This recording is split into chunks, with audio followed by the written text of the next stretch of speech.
मी राहुल वानखेडे, मी पूर्व विदर्भ कमिटी वंचित बहुजन आघाडीचा संयोजक आहे.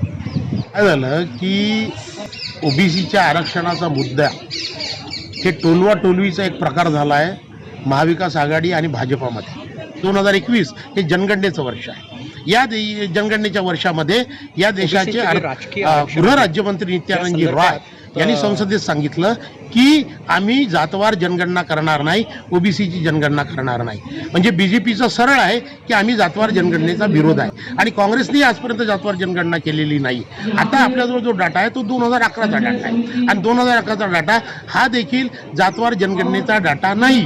जो इम्पिरिकल डाटा हे बोलतात तो डाटा ओबीसीच्या नेत्यांच्या दबावामुळं, कारण की 2011 साली मनमोहन सिंग सरकार असताना सर्व ओबीसीच्या नेत्यांनी दबाव टाकल्यामुळं तिथे युनॅनिमसली म्हणजे एकमताने संसदेच्या दोन्ही सभागृहामध्ये 2011ची जनगणना ही जातवार व्हावी असं ठरलं होतं.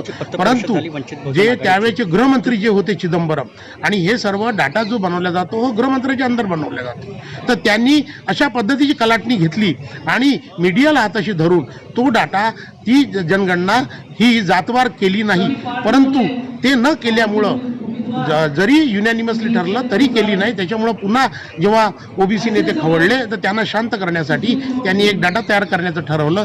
ते म्हणजे जे लोक दरिद्ररेषेच्या खाली आहे त्यांचा डाटा बनवायचा.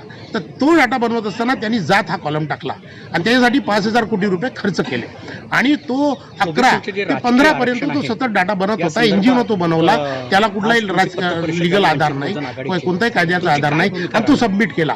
तो डाटा आता उज्ज्वलासाठी आणि त्याच्यासाठी गव्हर्नमेंट मोदी सरकार वापरते आहे. परंतु तो ओबीसीच्या आरक्षणासाठी कुचकामी डाटा आहे आणि ओबीसीचं आरक्षण तेव्हापर्यंत या देशामध्ये मिळणार नाही, राजकीय आरक्षण, जेव्हापर्यंत ओबीसीची जातवार जनगणना होणार नाही. आणि म्हणून आमची वंचित बहुजन आघाडी आणि श्रद्धेय बाळासाहेब आंबेडकरांनी सांगितलं आहे की हे जे सत्य आहे ते जनतेसमोर आणा. ओबीसीच्या प्रश्नावर ही महाविकास आघाडी, काँग्रेस, बीजेपी हे कसा खेळ खेळते आहे हे जनतेच्या समोर. त्यासाठी आम्ही लाखो पत्रकं छापले आहेत, आम्ही आज डिस्ट्रीब्यूट करतो आणि त्याच्यावर आम्ही आंदोलन करणार आहोत. संपूर्ण ओबीसी समाजाला जागृत करून जातवार जनगणना झालीच पाहिजे ओबीसी समाजाची, या भावनेनं आम्ही प्रचंड असं आंदोलन महाराष्ट्रभर करणार आहोत. रवी शेंडे, अध्यक्ष वंचित बहुजन आघाडी नागपूर शहर. ओबीसींना राजकीय आरक्षण मिळालेच पाहिजे जे आतापर्यंत मिळत होतं. परंतु केंद्र सरकार आणि राज्य सरकार यांच्या चुकीच्या धोरणामुळे ओबीसी हा आरक्षणापासून वंचित होण्याच्या मार्गावर आहे. आता सध्याच्या परिस्थितीत महाराष्ट्रामध्ये 5 जिल्ह्यामध्ये जिल्हा परिषद आणि पंचायत समितीच्या निवडणुका लागल्या आहेत आणि सुप्रीम कोर्टाने जाहीर केलं आहे की ओबीसींचं आरक्षण रद्द केलं आहे. ओबीसींचं आरक्षण सुप्रीम कोर्टानं रद्द केलं आहे. तरी पण आम्ही यांचं आरक्षण वाचवू, आम्ही यांना आरक्षण मिळवून देऊ, आम्ही निवडणुका स्थगित करून देऊ, निवडणुका होऊ देणार नाही, परंतु ओबीसींना आम्ही आरक्षण मिळवूनच देऊ. हे काय प्रकार आहे? एकीकडे न्याय व्यवस्था ज्याला नाकारलं, हे न्याय व्यवस्थेच्या विरोधात जाऊन काँग्रेस आणि बीजेपी फक्त आणि फक्त ओबीसींचे मत प्राप्त करण्यासाठी अशी भाषा वापरतात. म्हणजे लोकशाही इथून उद्ध्वस्त करण्याचा यांचा डाव आहे का? मैं विवेक खाड़के, वंचित बहुजन आघाड़ी पूर्व विदर्भ प्रभारी। देखो, हम लोग तो पहले से ही ओबीसी के आरक्षण के समर्थक रहे हैं। इस देश के अंदर में जितने भी आंदोलन हुए, ओबीसी का शिक्षा का आरक्षण हो, नौकरी का आरक्षण हो या पॉलिटिकल आरक्षण हो, इसके लिए जो इस देश के अंदर में दलित फोर्सेस रहे हैं, बुद्धिस्ट फोर्सेस रहे हैं, और वंचित आघाड़ी की जो भूमिका रही है बाला साहब अम्बेडकर की हमेशा पिछले 40 साल के अंदर में, वो हमेशा ओबीसी के समर्थन में रही है। तो हमारा भूमिका का मामला ही नहीं बनता। We are very positive about the OBC reservation.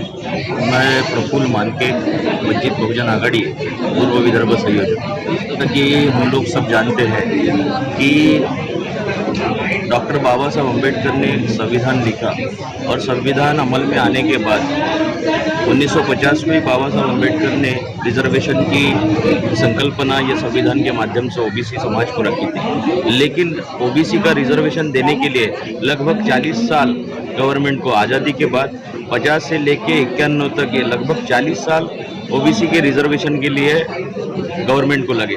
OBC समाज को ये सोचना चाहिए कि जिस कांग्रेस के पीछे वो आज तक अपना कांग्रेस को अपना माई बाप समझ रहा था, कांग्रेस के वेल विशर के नाते, तो कांग्रेस ने ओबीसी समाज का रिजर्वेशन जो उस मुद्दे को सॉल्व करना चाहिए था वो सॉल्व कांग्रेस ने नहीं किया।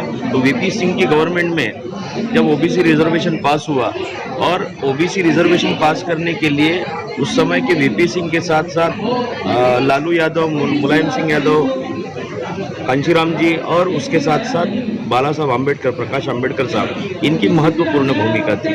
तो उस समय से जब महत्वपूर्ण भूमिका और सकारात्मक, अभी क्या भूमिका है? अभी ये भूमिका है कि जातवार जनगणना होना चाहिए और ओबीसी को उसके संख्या के अनुपात उसका रिजर्वेशन मिलना चाहिए। नहीं मिला। प्रवीण पाटिल, वंचित बहुजन आघाड़ी उत्तर नागपुर का अध्यक्ष। ओबीसी के लिए संविधान में डॉक्टर बाबा साहब अम्बेडकर जी ने पहले 340 कलम में उन्होंने उनकी बंद करके रखा है, लेकिन अभी तक जो स्वर्ण समाज और स्वर्ण जाति समूह के लोगों का जो अभी तक जो राजकारण चलते आया, इन्होंने कभी ओबीसी को अपने साथ में लिया नहीं। इनको बस बॉयकॉट करते हुए उनकी सीटों पे ये खुद ही चुन के आते गए और उनके ऊपर अपना राज करते गए और ओबीसी समाज समूह को ये लोग कम करते गए, जिसके कारण आज भी ओबीसी समाज कुछ हद तक ये पढ़ा लिखा भी है, अच्छा है, लेकिन उनको आज तक इन लोगों ने राजनीतिक विचारधारा में कभी आने नहीं दिया। अभी क्या भूमिका है आपकी? अभी हमारी भूमिका है, अभी जो स्थानीय स्वराज्य संस्था जो ग्रामीण में जो भी इलेक्शन है, भला ही ओबीसी का आरक्षण इन लोगों ने खत्म किया हुआ, लेकिन हमने उस क्षेत्र में आज भी हम कम से कम 90% लोगों को ओबीसी के समाज को हमने नेतृत्व दिया है। ओबीसी के समाज के लोगों को हमने टिकटें दी हुई है वंचित बहुजन आघाड़ी ने। कल तक के भी जो पहले लोकसभा का इलेक्शन हुआ, बाद में विधानसभा का भी इलेक्शन हुआ, उस दोनों इलेक्शन में वंचित बहुजन आघाड़ी ने ओबीसी समाज को जो 12 पकड़ जाती है, जो वंचित समूह है, उनको टिकट देके उनको इलेक्शन लड़ा के राजनीतिक धारा में उनको खड़ा किया। इसलिए हम भी ये चाहेंगे कि ओबीसी की जाति न्याय जनगणना होनी चाहिए। अगर दोनों सरकारें नहीं करती है तो उसके लिए हम सरकार पे दबाव डालेंगे, हम आंदोलन करेंगे, उसके लिए हम मोर्चे करेंगे, धरना आंदोलन करेंगे और ओबीसी समाज के लिए उनको उनका अधिकार पूरी तरह से मिलना चाहिए, इसलिए हम प्रयत्नशील रहेंगे। मी राहुल विठ्ठलराव दहीकर.